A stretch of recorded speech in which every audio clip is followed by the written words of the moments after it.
হযরতে সালাবা রাদিয়াল্লাহু তাআলা আনহুকে আমার নবীর দুজন সাহাবী জিজ্ঞেস করলেন, হে সালাবা, তোমার কি হয়েছে বলো, কি হয়েছে তোমার যে তুমি এমন করে আল্লাহর দরবারে তওবা করতেছো, আল্লাহর কাছে এমন করে তওবা করতেছো, মনে হচ্ছে যে তুমি অনেক বড় গুনাহ করে ফেলেছো, মনে হচ্ছে যে তুমি আমার নবীর সামনে যেতে পারবে না।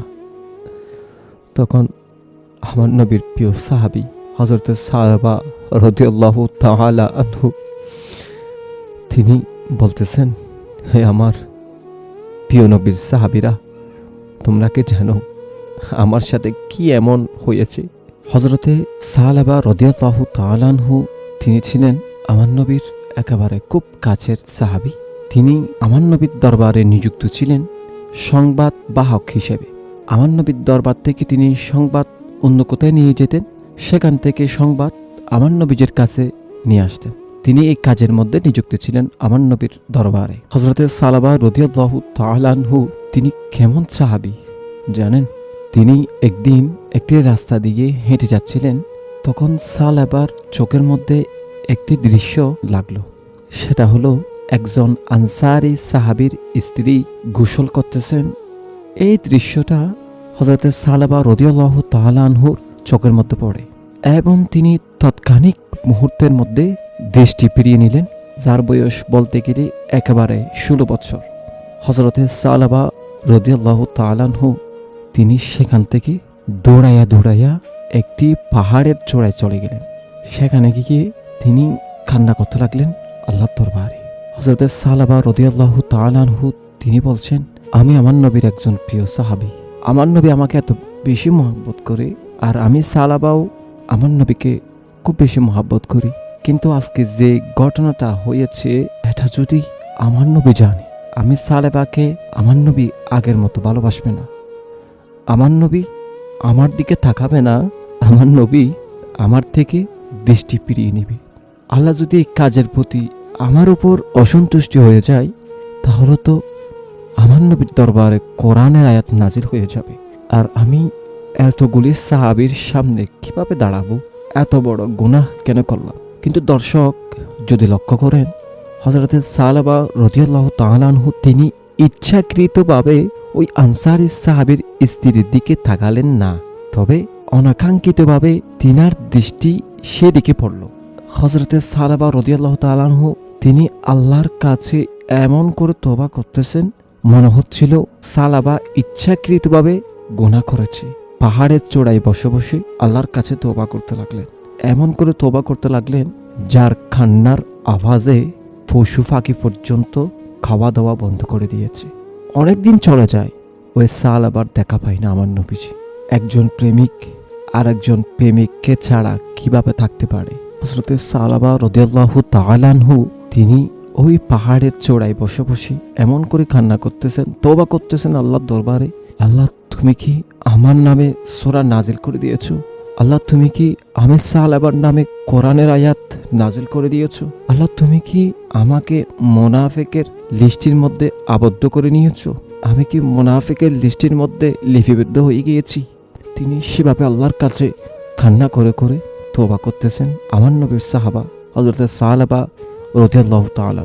এদিকে আমার নবী দরবারে বসে বসে সালাবার অনুপস্থিতিতে আমার নবীর কলিজায় এমনভাবে অস্থিরতা লাগছে, আমার সালাবাকে দেখতে পাচ্ছি না, আজকে অনেক দিন হয়ে গিয়েছে। সাহাবীদেরকে জিজ্ঞেস করলেন, তোমরা কি সালাবাকে দেখছো?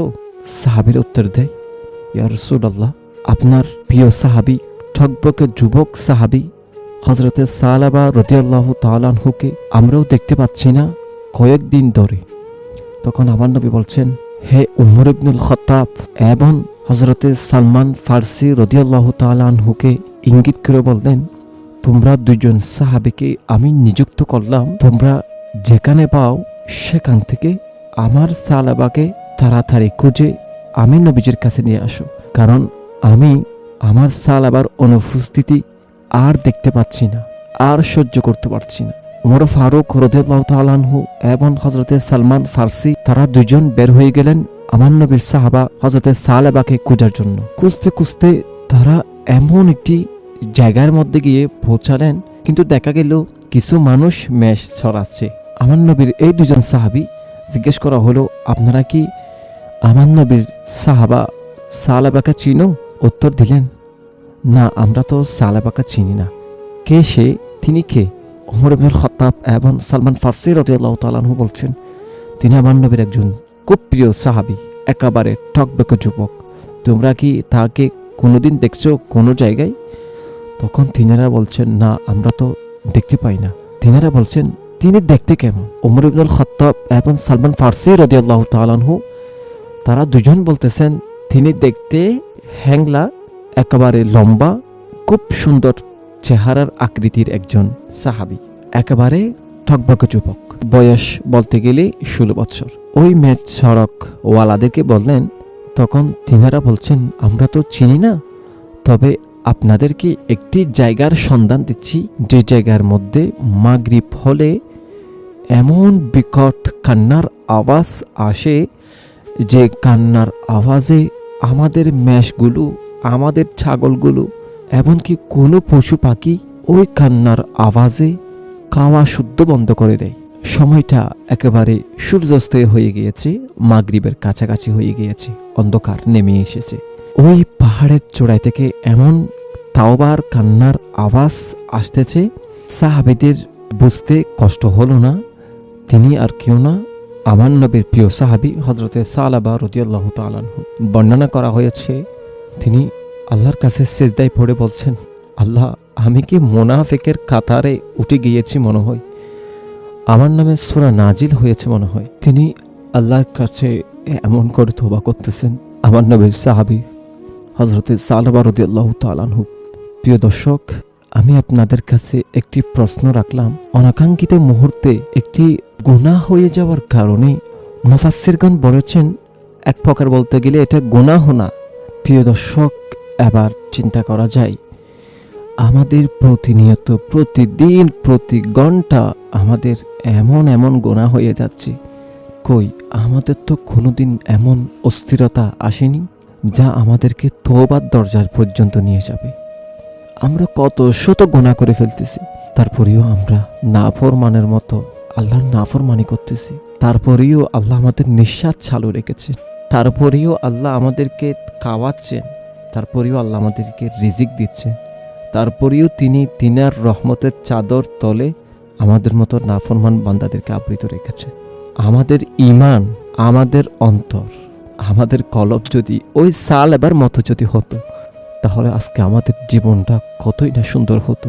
প্রিয় দর্শক, হযরতে সালাবা রাদিয়াল্লাহু তাআলা আনহুকে আমার নবীর দুজন সাহাবী জিজ্ঞেস করলেন, হে সালাবা, তোমার কি হয়েছে বলো, কি হয়েছে তোমার, যে তুমি এমন করে আল্লাহর দরবারে তওবা করতেছো, আল্লাহর কাছে এমন করে তওবা করতেছো, মনে হচ্ছে যে তুমি অনেক বড় গুনাহ করে ফেলেছো, মনে হচ্ছে যে তুমি আমার নবীর সামনে যেতে পারবে না। আমার নবীর প্রিয় সাহাবী হযরতে সালাবা রাদিয়াল্লাহু তাআলা আনহু তিনি বলতেছেন, হে আমার প্রিয় নবীর সাহাবীরা, তোমরা কি জানো আমার সাথে কি এমন হয়েছে? তখন তিনি বিস্তারিত ঘটনাটি বললেন। আমার নবীর সাহাবী হযরতে ওমর ইবনুল খাত্তাব এবং হযরতে সালমান ফারসি রাদিয়াল্লাহু তাআলা আনহু তিনি বলছেন, আমার নবী আমাদেরকে হুকুম দিয়েছেন, তোমাকে যেখানে দেখি না কেন সেখান থেকে যেন তোমাকে আমার নবীজির কাছে নিয়ে যাই, কারণ আমার নবী এদিকে মদিনার মধ্যে তোমার অনুপস্থিতি অনুভব করতেছে। প্রিয় সাহাবী হযরতে সালাবা রাদিয়াল্লাহু তাআলা আনহু তিনি বলছেন, আমি যেতে পারবো না, কারণ আমি এমন একটা গুনাহ করেছি।